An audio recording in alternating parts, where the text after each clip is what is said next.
Ok, c'est parti. Et bien bienvenue dans cette vidéo. Ça faisait un moment que j'avais pas fait de petites vidéos comme ça posées pour discuter. Et là c'est une vidéo qu'on m'a beaucoup demandé, que ce soit sur Instagram ou sur YouTube ou tout autre réseau.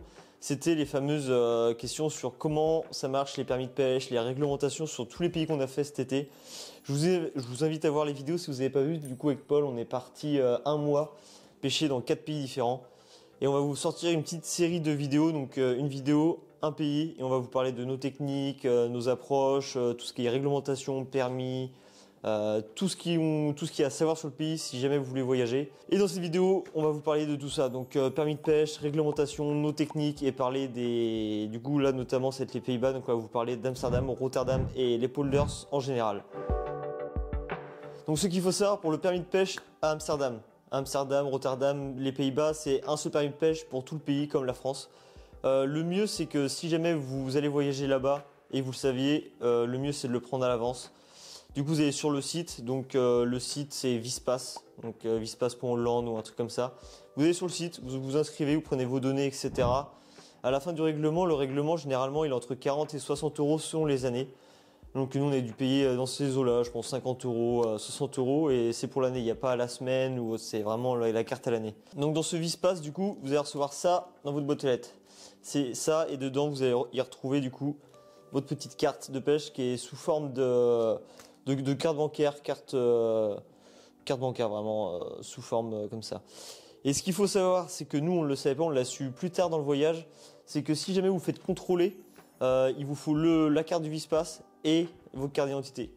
Donc voilà, donc pensez à avoir les deux quand vous allez pêcher, c'est très important. Ensuite, en complément de votre carte de pêche, il vous faudra l'application, le Visplaner. Donc c'est une application que vous allez retrouver sur Apple Store ou alors Play Store. Et c'est l'application dessus qui vous dit toutes les autorisations. Vous avez une carte 3D et vous avez toutes les zones de pêche. Sur le site, vous avez une légende et votre carte 3D avec toutes les informations, les droits de pêche, les canaux qui sont interdits, les canaux que vous avez le droit. Il y a encore plein d'autres réglementations, donc c'est hyper important, et même je crois de mémoire c'est même obligatoire, car dessus il y a vos données de carte de pêche, etc. Donc c'est un truc à voir. Et de toute façon sur l'application le Vispass, il me semble qu'il le notifie qu'il faut l'application.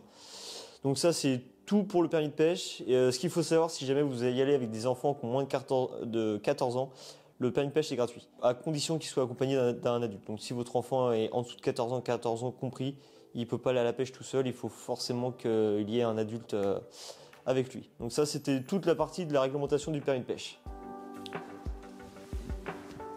Donc moi je vais vous parler de la fermeture et de l'ouverture du carnassier.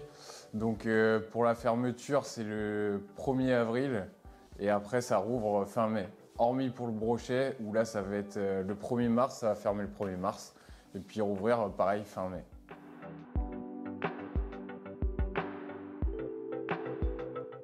Du coup maintenant on va passer aux polders. Du coup nous on a été très handicapés sur les polders, c'est le même tous les autres pays, oui, alors les pays aussi. Nous on était sur la période de août à septembre. On était fin août début septembre, donc les températures étaient très chaudes, il faisait très beau, donc c'était cool pour nous. Mais sauf que les polders c'est très peu profond, on est sur une moyenne d'eau à peu près qui est à 81 mètres d'eau en général de nous tout ce qu'on a pu voir. Sachant qu'on a testé pas mal de polders, que ce soit en ville, dans les campagnes, on a été un peu à l'est du pays, à l'ouest, on a fait des polders un peu partout pour trouver du poisson et voir d'autres variétés de polders. Du coup, je vous déconseille d'y aller dans cette période-là. Nous, c'était assez catastrophique, on a passé beaucoup d'heures à poncer les polders, à trouver les leurres, les techniques, tout ça. On a eu quand même une très faible quantité de brochets et de touches. Malgré qu'on a quand même fait une dizaine de touches, mais sauf que les heures ont été énormes. On a quand même sorti un poisson de plus de 80 et loupé des beaux sujets, mais on a sorti beaucoup de plus petits poissons qui tournaient à 60. Je pense que c'est assez une moyenne là-bas. Mais c'était assez dur pour nous. On a tout tenté. On a tenté des approches. On a misé sur les leurres à palette, qui étaient spinner, qui étaient assez lents. Et le spinner, c'est une valeur toujours sûre à la pêche, qui nous a déclenché le plus de touches, le spinner d'ailleurs. Donc ça nous avait bien marché.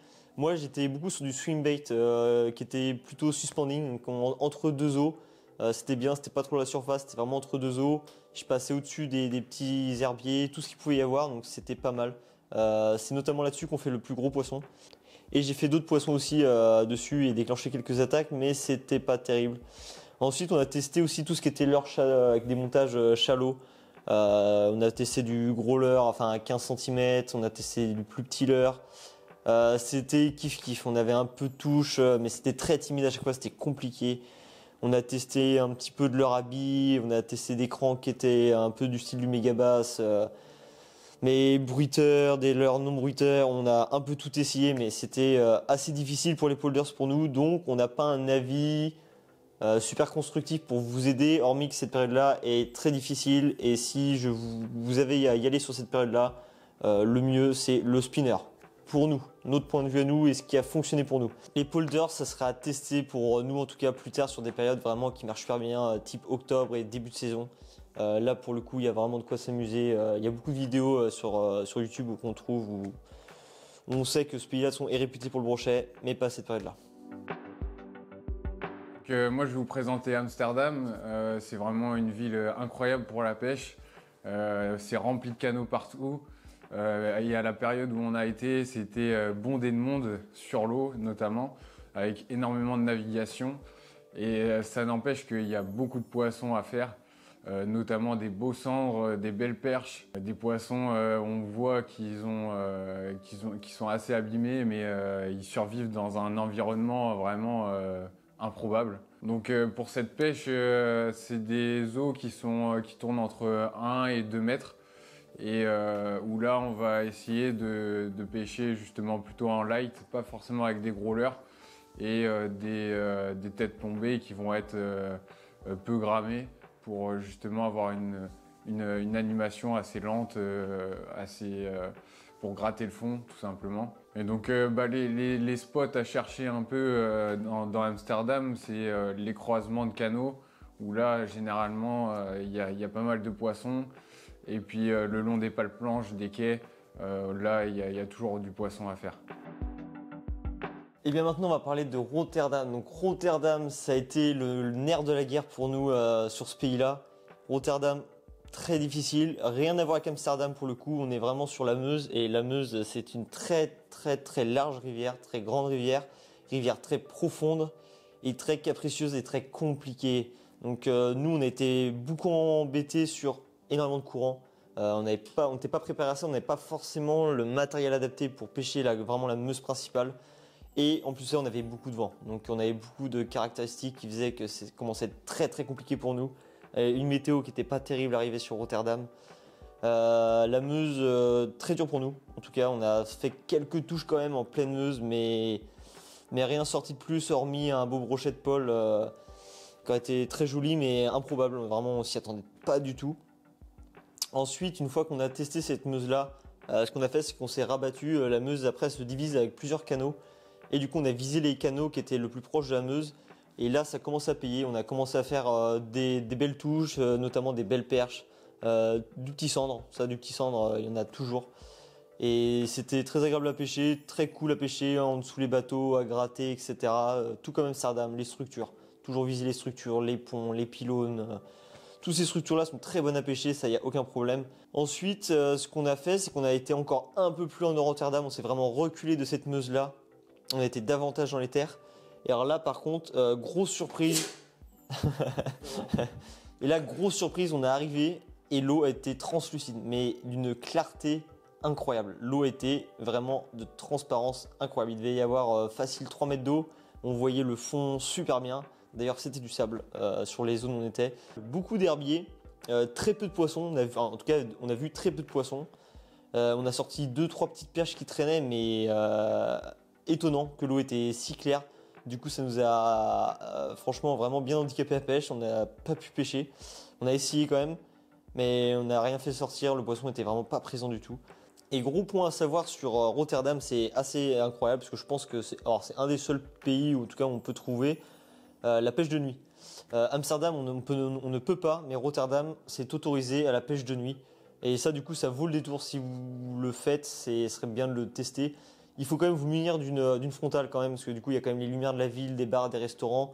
Mais dès qu'on est au bord des quais, etc., à pêcher, Il faut quand même une petite lumière d'appoint parce qu'il y a beaucoup de câbles de bateaux qui passent, que les bateaux sont accrochés sur les quais. Donc forcément, il faut quand même une petite frontale pour voir tous ces petits détails. Et ça a bien marché. La journée, des fois, on pouvait galérer pendant des heures, hormis qu'on a essayé le soir. On a pêché pas très très longtemps, mais on a eu des résultats assez directs. Et ce qu'il faut savoir aussi, c'est que Rotterdam est touché par les marées, donc ça veut dire que les niveaux descendent énormément quand même. Donc d'un jour à l'autre, le matin ça peut être assez haut et vous revenez le soir, du coup c'est assez bas. Et bien voilà, j'espère que cette vidéo vous aura plu. En tout cas, j'espère que cette vidéo vous aura apporté des informations. Donc tout ce qu'on a dit, c'est notre point de vue, ce qu'on peut vous aider. Il y a peut-être des informations qu'on n'a pas dit, il y a peut-être des informations on a pu se tromper. Ça j'en suis tout à fait ok pour peut-être qu'on s'est trompé. N'hésitez pas à nous dire dans les commentaires si cette vidéo vous a plu. Si vous voulez plus de vidéos comme ça où on va discuter sur des sujets précis pour venir en aide pour certains, etc. On a voulu faire cette vidéo avec Paul et toutes les vidéos qui vont venir dans ce style-là, car nous, pour voyager à chaque fois, on voyage dans chaque pays. On se renseigne sur le pays, on essaie de prendre des informations et le premier truc qu'on fait, c'est YouTube. On regarde quel youtubeur, quelle personne est capable de nous aider et on trouvait très peu de formats comme ceci. Et du coup, on s'est dit pourquoi pas faire ce format pour aider tous ceux qui veulent faire ce projet. Et j'espère du coup ça vous plaît et qu'on va continuer à vous faire des vidéos comme ça informatives sur tous les pays qu'on fera. Et comme ça, si tout ça peut vous aider, et c'est un honneur pour nous. Et sur ce, on se dit à la prochaine vidéo. Ciao!